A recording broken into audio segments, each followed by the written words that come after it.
তোমরা খানিক পর যাবে না বাচ্চলে ও যুবকরা ওয়াজ করবো কার কাছে? ওয়াজ তো বর্তমান মেলা হয়ে গেছে। কোরআনের মাহফিলের আয়োজন করা হয় আর সারা দেশের মোটর সাইকেল যুবকরা এসে মেলায় পাগল করে ফেলায়। একদিকে যুবকের দল আর একদিকে মহিলার দল। কথা বাস্তব না বাস্তব? কথা বাস্তব না বাস্তব? তুম মোহব্বতে পড়ুন আল্লাহুম্মা, অল্প করে দিবেন, অল্প।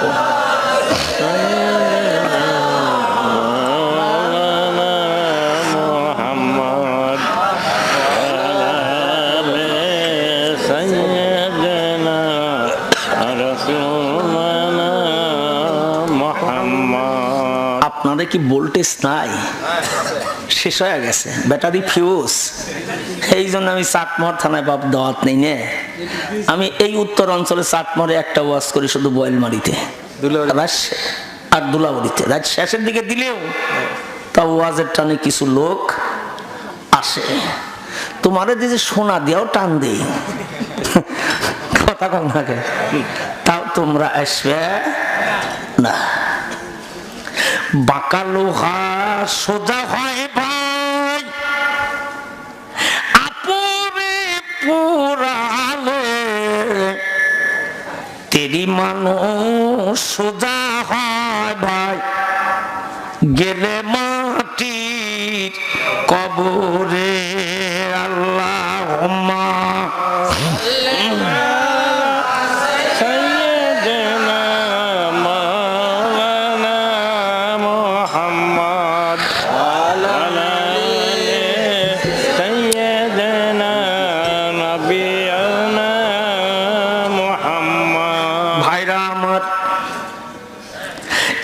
মরা মানুষকে কবরের মধ্যে জীবিত রাখলেন কে? আর একটু জোরে বলো। ইন্নাল্লাযীনা ক্বালু রাব্বুনাল্লাহু সুম্মা ইসতাকামু, নিশ্চয় যারা দৃঢ় অবিচল আল্লাহকে বিশ্বাস করে যে আল্লাহ ছাড়া আমার কোন ইলাহা, কোন রব দুনিয়াতে নাই।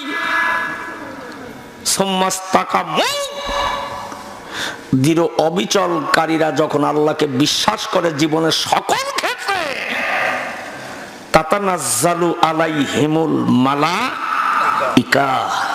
কথা কার? আর একটু জোরে বলুন। আল্লাহর বাজার থেকে ইমানদার মুমিনের জন্য দুনিয়াতে সাহায্য চলে আসে। সেই আল্লাহ দরবারে আমাদের তো দৃঢ় অবিচল বিশ্বাস এখন বর্তমান কমে গেছে। ভাইরা আমার, এবার মরা মানুষকে আল্লাহ কবরের মধ্যে জীবিত রাখবে। আমিরুল মুমিনিন খলিফাতুল মুসলিমিন উমর আপনার দরবারে আসি সাহায্য নেবার জন্য নয়। আমার এই সন্তানকে আমার আল্লাহ দীর্ঘদিন কবরের মধ্যে জীবিত রেখে মরা মায়ের দুধ খাওয়াইছে, এই খবরটুকু আপনাকে দেবার জন্য আসছিলাম। যখন সুবহানাল্লাহ। ভাইরা আমার, তাহলে ঈসা নবীর মা আছে, বাবা নাই। মায়ের মিলন ছাড়া আল্লাহ, এবার বাবার মিলন ছাড়া আল্লাহ মায়ের পেটের মধ্যে সন্তান জন্ম দিতে পারে। এবার বাইতুল মুকাদ্দাসের ইমাম ছিলেন হযরতে ইমরান। কোরআনে কারিমের মধ্যে তৃতীয় পারার মধ্যে সূরা ইমরান। ভাইরা আমার, ইমামতি করতে করতে মানুষটা বৃদ্ধ হয়েছে, মুখের দাড়ি পেকে গেছে, চুল পেকে গেছে, ছেলেও নাই মেয়েও নাই, স্বামী স্ত্রী উভয় দুইজন বাইতুল মুকাদ্দাসের মধ্যে কান্দা তওবা করে। এবার বাইতুল মুকাদ্দাসের মধ্যে তওবা করে দুটি চোখের পানি দিয়ে কান্দার বলে, আল্লাহ তোমার এই বাইতুল মুকাদ্দাসকে সাক্ষী রেখে বললাম, আল্লাহ গো, যদি তুমি তওবা কবুল করো আর যদি দয়া করো, একটা যদি নেক সন্তান দান করো আল্লাহ, সেই ছেলের দ্বারা বাইতুল মুকাদ্দাসের খাদেম আল্লাহ বানায়া দেব। যারা কোন সুবহানাল্লাহ। আল্লাহ দোয়া করবেন, আল্লাহ যদি তুমি একটা ছেলে দাও, সেই ছেলের দ্বারা বাইতুল মুকাদ্দাসের খাদেম বানাবো। হযরত ইমরান আর ইমরানের স্ত্রীর দোয়া আল্লাহ কবুল করলেন। জোরে বলুন সুবহানাল্লাহ। কার কাছে চাইলেন? আর একটু জোরে কোন ভাইরা আমার, আল্লাহর কাছে চাইলেন একটা ছেলে। এবার বৃদ্ধ হয়ে গেছে, ৮০ থেকে ৮৫ বছর বয়স হবে, স্বামী স্ত্রী মিলন হবে, সে শক্তিটুকুন দেহের মধ্যে নাই। ভাইরা আমার, বৃদ্ধকালে স্বামী স্ত্রী মিলন করলেন। এবার আল্লাহ স্ত্রীর গর্ভে সন্তান দিলেন। স্ত্রীর পেটের মধ্যে যখন সন্তান এসে যায়, স্ত্রীর মনের মধ্যে বড় আনন্দ। স্বামী গো, দীর্ঘদিন পরে আল্লাহ পেটে সন্তান দিয়েছে। ইমরানও বড় আনন্দিত, স্ত্রীও বড় আনন্দিত। এবার স্ত্রীর গর্ভে সন্তান এসে গেল। এবার সন্তান যখন ডেলিভারির সময় চলে আসলেন, ভাইরা আমার, এবার ইমরানের স্ত্রী যখন ডেলিভারি রুমের মধ্যে গেলেন, ভাইরা আমার, ডেলিভারির পেন যখন শুরু হয়ে গেল, এবার ইমরানের স্ত্রী হান্না এবার সন্তান ডেলিভারি করলেন। সন্তান ডেলিভারি করবার পরে সন্তানের দিকে তাকায় দেখতেছেন আল্লাহ ছেলের পরিবর্তে তাদের ঘরে কন্যা দান করেছে। যারা কোন সুবহানাল্লাহ। এবার ছেলের পরিবর্তে আল্লাহ তাদের ঘরে মেয়ে দিয়েছে। এবার ইমরানের স্ত্রী মেয়েটার দিকে তাকায় না, মেয়েটিকে কোলে নেয় না, বাইতুল মুকাদ্দাসের মধ্যে বসে বলছে, আল্লাহ তুমি যদি একটা ছেলে দাও, সেই ছেলের দ্বারা বাইতুল মুকাদ্দাসের খাদেম বানাবো। এই মেয়ের দ্বারা তো বাইতুল মুকাদ্দাসের খাদেম বানাবো যাবে না। এবার কিছুক্ষণ পরে ইমরান যখন রুমের মধ্যে প্রবেশ করেছে, সন্তানটা উপর হয়ে আছে। স্ত্রীকে ডাক দি বলে, বিবি রে, আল্লাহ আমাদের কি সন্তান দান করেছে। স্ত্রী মনটা নরম করে বলে, স্বামী গো, ছেলে দিয়ে কি লাভ হবে, আর মেয়ে দিয়ে দুনিয়ায় কি লাভ হোক। আল্লাহর কাছে চাইলাম একটা ছেলে, আল্লাহ আমাদের ঘরে দান করছে মেয়ে। এই মেয়ে দ্বারা তো বাইতুল মুকাদ্দাসের খাদেম বানানো যাবে না। এবার রুমের মধ্যে দাঁড়ায় ইমরান চিন্তা করে, আল্লাহ তোমার কাছে চাইলাম ছেলে, আর আল্লাহ তুমি খুশি হয়ে দান করছো মেয়ে। এবার ইমরান কিছুক্ষণ পরে স্ত্রীকে ডাক দিয়ে বলে, বিবিরে, আল্লাহর কাছে চাইলাম ছেলে, আল্লাহ দান করছে মেয়ে।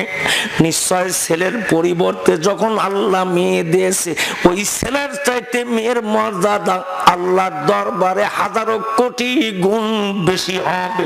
যখন সুবহানাল্লাহ, আল্লাহর কাছে চাইলাম ছেলে, আল্লাহ যখন মেয়ে দান করেছে, অবশ্যই আল্লাহর এই কুদরতি নিদর্শন মেয়েটার মধ্যে আছে। আল্লাহু আ'লামু বিমা ওয়াদাআত ওয়া লাইসা যাকারু কাল উনসা ওয়া ইন্নী সামাইতুহা মারিয়াম। জোরে বলুন সুবহানাল্লাহ। ও দুনিয়ার মানুষ, আমার আল্লাহ বলেন, ও মানুষ, আমি আল্লাহ যাহা জানি তোমরা কিন্তু তাহা জানো না। আমার কাছে চাইছে ছেলে, আমি আল্লাহ তাদের ঘরে দান করছি মেয়ে। আর নিশ্চয়ই আমি আল্লাহ রব্বুল আলামিন এই মেয়েটার নাম রাখলাম মরিয়ম। কথা কার? আল্লাহ। জোরে বলুন, জোরে বলুন। দুনিয়ার মরিয়মদের সঙ্গে ইমরানের কন্যার মরিয়মের কিন্তু তুলনা চলতে পারে না। ভাইরা আমার, এই মেয়েটির নাম রাখা হলো হযরতে মরিয়ম। কিয়ামতের মাঠে আখিরাতের আদালতে চারজন মহিলা জান্নাতি পোশাক পরে দাঁড়াবে। এই চারজনের মধ্যে একজন হলেন ইমরানের কন্যা মরিয়ম। জোরে কান সুবহানাল্লাহ। সমস্ত নারী পুরুষ উলঙ্গ অবস্থায় আল্লাহর কোঠে দাঁড়ায় যাবে, কিন্তু চারজন জান্নাতি মহিলা পোশাক পরে আল্লাহর আদালতে দাঁড়িয়ে যাবে। আম্মা জান আয়েশা সিদ্দিকা, আবু বকরের বিটি, আমার নবী প্রশ্ন করলেন, নবী গো, কিয়ামতের ময়দান যেদিন কায়েম হয়ে যাবে, সমস্ত নারী পুরুষ গুলা কি উলঙ্গ অবস্থায় আল্লাহর কোঠে দাঁড়ায় যাবে? আল্লাহর নবী বলেন, আয়েশা রে, সমস্ত নারী পুরুষ আল্লাহর কোঠে উলঙ্গ অবস্থায় দাঁড়ায় যাবে, কিন্তু নারীদের মধ্যে চারজন মহিলা বেহেশতি পোশাক পরে আল্লাহর কোঠে দাঁড়ায় যাবে। যারা কান সুবহানাল্লাহ। ভাইরা আমার, এবার চারজন মহিলা জান্নাতি পোশাক পরে আল্লাহর কোঠে দাঁড়ায় যাবে। আম্মা জান আয়েশা সিদ্দিকা 6 লক্ষ হাদিসের হাফেজা। এবার আম্মা জান আয়েশা সিদ্দিকা নবীজিকে প্রশ্ন করেছে, নবী গো, এই চারজন মহিলার মধ্যে আমি আয়েশার নামটা আল্লাহর আদালতে লেখা আছে কিনা একটা বার জানতে চাই। জোরে বলা যাবে না কি একবার সুবহানাল্লাহ? যেই চারজন মহিলা বেহেশতি পোশাক পরে উঠবে, সেই চারজন মহিলার মধ্যে আমি আয়েশার নামটা আছে কিনা নবী আপনার কাছে জানতে চাই। ভাইরা আমার, আবু বকরের বিটি কিন্তু আয়েশা। ও মুসলমান, তামাম পৃথিবীর ইমানদারের ইমান যদি এক পাল্লায় ওজন দেওয়া যায়, আল্লাহর নবী বলেন, ও আমার উম্মতেরা, আবু বকরের এক রাতের 1 ঘন্টার ইবাদত যদি এক পাল্লায় ওজন করা যায়, তামাম পৃথিবীর মুমিনের চাইতে আমার আবু বকরের ইমানের পাল্লাই বেশি ভারী হবে। সুবহানাল্লাহ। তামাম পৃথিবীর মুমিনের ঈমান যদি এক পাল্লায় রাখা যায়, আর নবীজির সাহাবী আবু বকর, তার ঈমান যদি 1 ঘন্টার ইবাদত এক পাল্লায় রাখা যায়, তামাম পৃথিবীর মুমিনের চাইতে আবু বকরের পাল্লাই জীবনে বেশি ভারী হবে। জোরে কান সুবহানাল্লাহ। সোনার বাপ জানেরা, যুবক ভাইয়েরা, হযরত আবু বকরের জীবনে মক্কার মাটিতে 7 জন গোলামকে তিনি আজাদ করে দেন। তার মধ্যে হযরতে সাইয়েদনা বিলাল একজন ছিলেন। আবু বকরের পিতা বলতেছে, বেটা আবু বকর রে, তুমি যে গোলামগুলি আজাদ করো, এই গোলামগুলি তো তোমার দুনিয়ায় দুর্বল, তোমার উপকারে তো বাবা দুনিয়ায় কোনোদিন আসবে না। আবু বকর বলে, বাবা, আমি গোলামেরা আমার উপকারে আসবে, এই জন্য আমি আবু বকর গোলামদেরকে খরিদ করে আজাদ করে দেই। এই জন্য নয়, আমার আল্লাহ যদি আমার উপর রাজি খুশি থেকে যায়, আমার গোলামরাও রাজি খুশি হয়ে যাবে। জোরে বলা যাবে না কি একবার মারহাবা?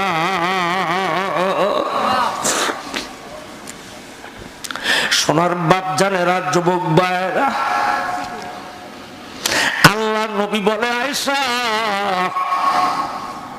এই 4 জনের মধ্যে তোমার নাম তো লেখা দেখি। আম্মা জান আয়েশা বলেন, নবী গো, কোন 4 জন মহিলা জান্নাতি পোশাক পরে আল্লাহর কোঠে দাঁড়াবে? আল্লাহর নবী বলে, আয়েশা,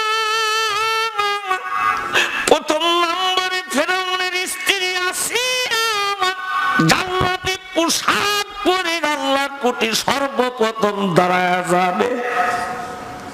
দ্বিতীয় নাম্বারে ইমরানের কন্যা মরিয়ম, তৃতীয় নাম্বারে আয়েশা, আমার বিবি খাদিজাতুল কুবরা, চতুর্থ নাম্বারে আয়েশা আমার বেটি খাতুনে জান্নাত ফাতেমা। জোরে বলা যাবে না কি একবার সুবহানাল্লাহ? এই চারজন মহিলা বেহেশতি পোশাক পরে আল্লাহর কোঠে দাঁড়ায় যাবে। আল্লাহর নবী বলে, আয়েশা রে, আমি নবী যখন মক্কার মাটিতে কলেমার দাওয়াত দিতাম, আমার খাদিজাতুল কুবরা মক্কার একজন বিশিষ্ট ধনী মহিলা, আমি নবীর পাশে কোমর ধরে আয়েশা মক্কার মাটির দাঁড়ায় থাকতো। জোরে বলা যাবে না কি একবার সুবহানাল্লাহ? ও আয়েশা,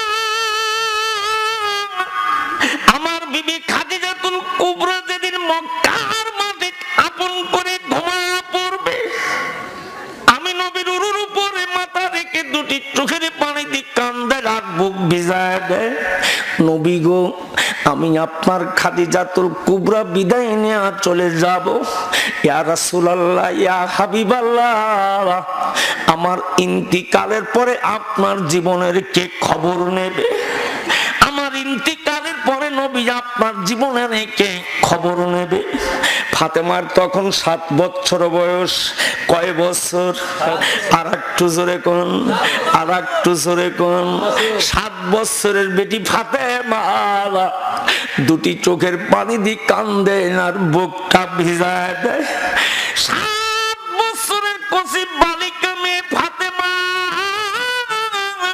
দুই চোখের পানি দিয়ে কান্দতেছে আর বুকটা ভিজায় দেয়। মা, আমি তোমার বেটি ফাতেমা, তোমাকে কথা দিলাম মা, আমি ফাতেমা যতদিন জীবিত থাকবো আমার এতিম বাবার খবর না নেওয়া পর্যন্ত বিছানায় যাব না। যেরকম সুবহানাল্লাহ। সোনার বাপ জানেরা, যুবক ভাইয়েরা, হযরতে ফাতেমার বয়স কয় বছর? 7 বছর। 7 বছর বয়সে মক্কার মাটিতে মা খাদিজাতুল কুবরা জীবনে হারাইলে। ও মুসলমান, নবীজি যখন ফাতেমাকে মা কয়া ডাক দিত, এবার মা ফাতেমার চেহারার মধ্যে মা আমেনার চেহারা পাইতো, মা আমেনার চেহারা পাইতো। এই জন্য নবীজি ফাতেমাকে কখনো মা সারা ডাক দিতেন না। জোরে বলা যাবে না কি একবার সুবহানাল্লাহ? ভাইরা আমার, যেই মেয়েটাকে সাইয়্যিদাতুন নিসায়ে আহলিল জান্নাহ, সমস্ত নারীদের সর্দারিনী, এবার ফাতেমাকে বলা হয় সমস্ত নারীদের সর্দারিনী ফাতেমাকে বলা হয়। সোনার বাপ জানেরা, যুবক ভাইয়েরা, আমি আপনাদেরকে